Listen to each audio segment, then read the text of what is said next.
ავიღოთ რევოლუციამდელი ბავშვი. ისმება კითხვა. რატომ იყო იგი გონება ჩლუნ, ჩამორჩენი? პასუხი მარტივი.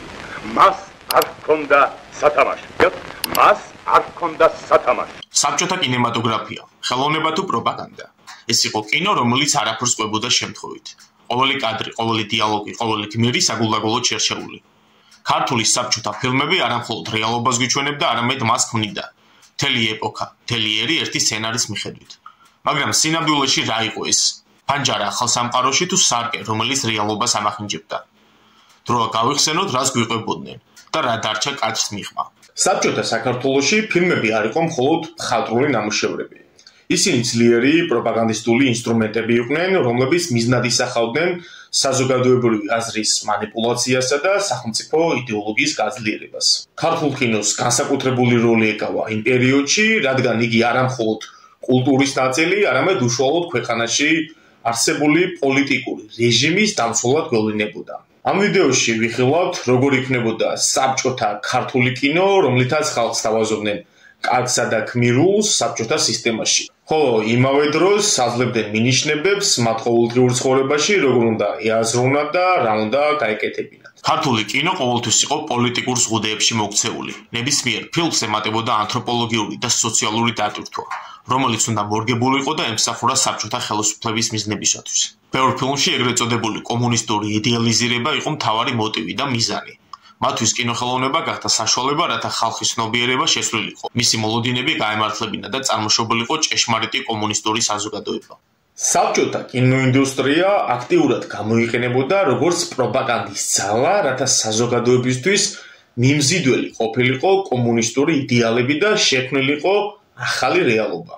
ფილმები ძირითადად ემსახურებოდა კომუნიზმის პროპაგანდას, სოციალურ რეფორმებს, რომელიც განხორციელდა საბჭოთა მუშებისთვის, კლასობრივ ბრძოლას, ომის თემატიკას, მეცნიერებას, ხელოვნებას და კულტურას და ასევე ეგრეთ წოდებულ კომუნისტურ ნაციონალიზმს. კონკრეტული ფილმების მაგალითების მოყვანით შევეცდები მეტად ჩავუღმავდეთ ამ თემას. დავიწყოთ კომუნიზმის პროპაგანდით.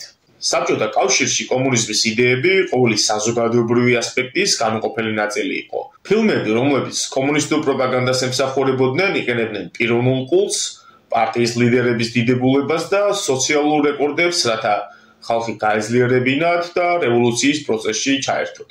მშობლიურად შემომიწավ რაიკომის დივანი, რეზო ჩხეიძის ფილმი, ეს არის საბჭოთა საქართველოს ერთ-ერთი მნიშვნელოვანი ნამუშევარი, რომელიც გადმოსცემს ადგილობრივი კომუნისტური პარტიის ლიდერების საქმიანობასა და სოფლის კომუნისტური კურსის იმპლემენტაციას.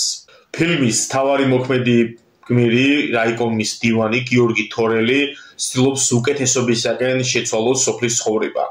პროპაგანდისტული თვალსაზრისით იგი სიმბოლოა კომუნისტური შეუპოვრობის, რომელსაც ხელმძღვანელობს ეგრეთ წოდებული მაღალი იდეალი. ამ ფილმში განსაკუთრებით იგრძნობა კომუნიზმის პროპაგანდის გავლენა, რადგან იგი აჩვენებს, როგორ ეხმარება პარტია მორალურად და ფიზიკურად სუსტ ადამიანებს, რათა ისინი გაძლიერდნენ და წარმატებით განავითარონ ქვეყანა. საძოვრები ეხილი რატომ უნდა წასულიყო აქედან კაცი? საბჭოთა კინოს ერთ-ერთი მთავარი ამოცანა იყო ახალი სოციალისტური საზოგადოების იდეალების გაძლიერება, რაც ინდუსტრიალიზაციასა და კოლექტივიზაციას მოიცავდა.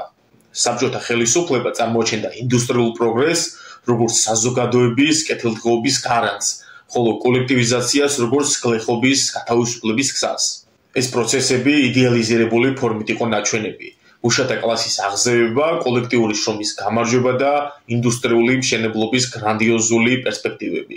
ქართულ კინემატოგრაფიაში მრავალ ხდება ისეთი ფილმები, რომლებიც ამ იდეების გაძლიერებას ემსახურებოდა.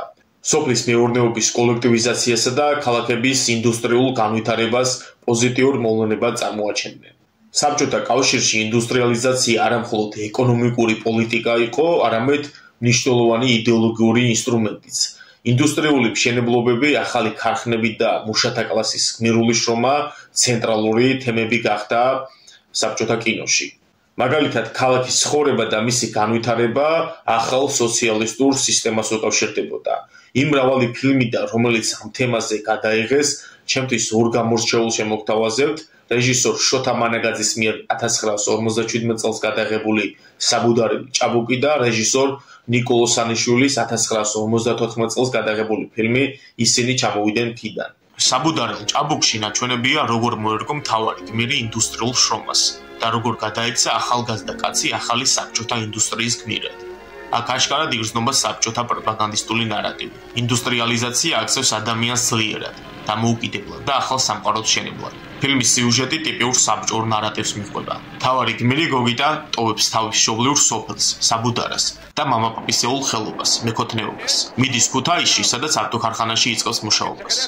მას თავდაპირველად უჭირს ახალ გარემოსთან შეგუება, მაგრამ კონკავშირი და სოციალისტური იდეალები ეხმარება. საბოლოოდ ინდუსტრიულ მშენებლობაში ჩართვა მას წარმატებას და ბედნიერებას მოუტანს.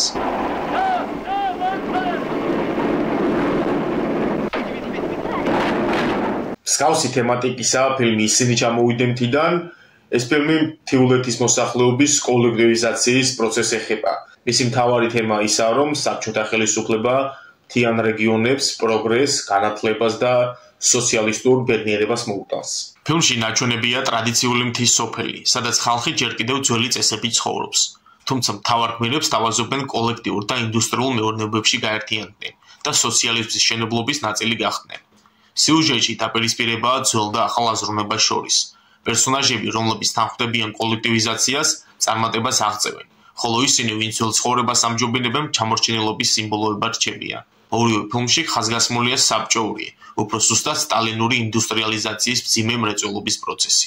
როდესაც საბჭოთა კინოინდუსტრიულ პროპაგანდაზე ვსაუბრობთ, ჩვენ აუცილებლად უნდა გავაშიშვლოთ ფილმები მისი სცენარისგან. ამ მხრივ თითქმის ყოველი მეორე საბჭოთა ფილმი კოლექტივიზაციას ეხმიანება. მტკივნეულად, რეალისტურად და ხანდახან ირონიულადაც კი გადმოსცემენ ისინი კოლექტივის გავლენას სოფლის ცხოვრებაზე. ფილმები, რომლებზეც ახლა ვისაუბრებ, მიუხედავად მათი კომედიური ელემენტებისა, მაინც პროპაგანდისტული ქსავნილებითაა გაჯერებული და ასახავს, როგორც ცდილობდა საბჭოთა კინო მაყურებლისათვის კოლექტივიზაციის იდეის გამართლებას. რეჟისორ სიკო დოლიძისა და ლევან ხოტივარის ერთობლივი ნამუშევარი ჭრიჭინა, რომელიც 1954 წელს გადაიღეს, ერთ-ერთი ყველაზე ტიპიური საბჭოთა ფილმია, რომელიც საბჭოთა სოფლის ცხოვრებას აღწერს კოლექტივიზაციის ეპოქაში. ფილმი გვიჩვენებს კოლმეურნეობაში დასაქმებულ ადამიანებს, რომელთა ცხოვრება საბჭოთა იდეოლოგიის ჩარჩოში მიმდინარეობს. მთავარი გმირი მარინი გიორგის-ასული ფერაძეა, რომელსაც მთელი სოფელი ჭრიჭინად იცნობს.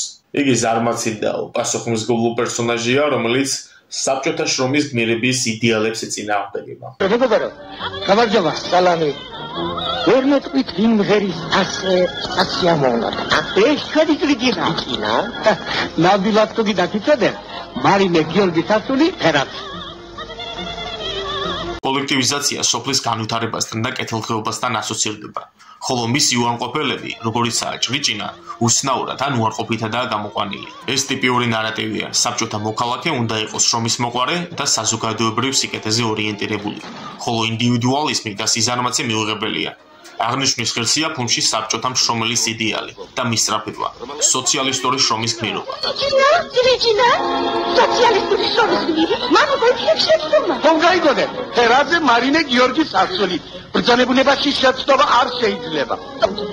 დამჯერებელი არაფერი არ არის.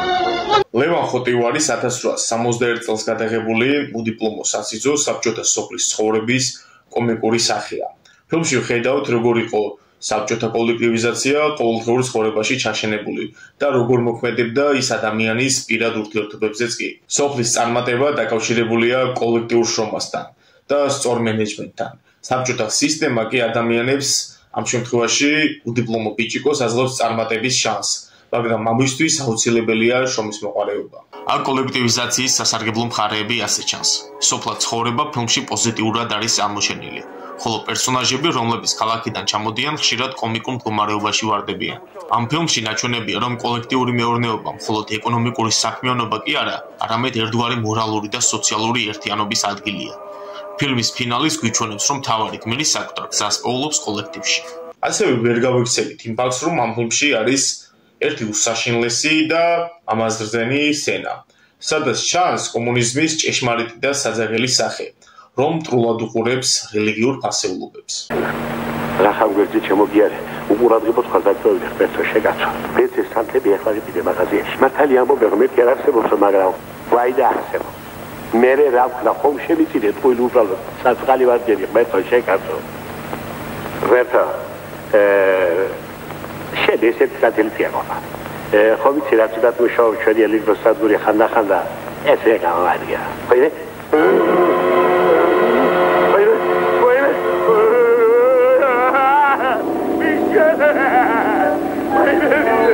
ეს ეკლესიის სიმბოლიკისა და რელიგიის დაცინვის ნიშანია. სცენა ნათლად აჩვენებს, როგორ იყენებს ფილმი რელიგიურ თემას კომიკური ეფექტისთვის. საბჭოთა სისტემა არ აღიარებს რელიგიას და ახდენს ტრადიციული ხატების დაცინვას. წარმოიდგინეთ, არ მინდა მსგავსი სცენა დღეს რომელიმე რეჟისორმა რომ გადაიღოს ამ ამბავს რა მოყვება. ზოგადად კი საბჭოთა კინოში მსგავსი სცენები ხშირად წარმოადგენდნენ საზოგადოების სრულფასეულობებთან დაპირისპირებას, რადგან საბჭოთა ხელისუფლება ცდილობდა რელიგიის ადგილი წაეშალა და ახალგაზრდობისთვის არასწორი ფასეულობები მიენიჭებინა. ცხადია, ეს სცენა ცალსახად არ ცდილობს რელიგიის ტრობას, არამედ ახდება გაურკვეველი სოციალური ნორმების, ტრადიციებისა და საბჭოთა სისტემის გადაჭარბებული შეხედულება კომედიურ ფორმატში. თუმცა ეს ნაწილიც განსაკუთრებულად სენსიტიურია საზოგადოებისთვის, რომელთა ცხოვრებაში ქრისტიანული რელიგიასა და ფასეულობებს მნიშვნელოვანი როლი უკავია. ახლა კი გადავიდეთ მომდევნო მნიშვნელოვან თემაზე. საბჭოთა კინოს ერთ-ერთი მთავარი პროპაგანდისტული თემა იყო კლასობრივი ბრძოლა, რომელიც გავლენას ახდენდა როგორც ფილმის შინაარსზე, ისე პერსონაჟების ურთიერთობებზე. კინოში კლასობრივი განსხვავებები და მათ შორის ბრძოლა ხშირად წარმოადგენდა სოციალურ-პოლიტიკურ დაპირისპირებებს, სადაც გლეხებმა ან ზოგადად ჩვეულებრივმა ხალხმა უნდა აჯობოს ექსპლუატატორულ ბურჟუაზიულ ელიტას. საბჭოთა კინოში კლასობრივი ბრძოლა სხვადასხვა ფორმით იყო გამოხატული და მისი მთავარი მესიჯი იყო, რომ კომუნისტური სისტემა შეძლებდა აღმოეფხვრა სოციალური უთანასწორობა და უზრუნველყო მუშათა კლასის გამარჯვება. განსხვავებულია ომის თემატიკის ფილმები, მაგალითად, რეჟისორ მიხეილ ჭიაურელის ჯარისკაცის მამა, რომელშიც მძაფრად და აღმატებულად არის გამოვლენილი როგორც ადამიანური ტრაგედია, ასევე ომის დროინდელი პროპაგანდა.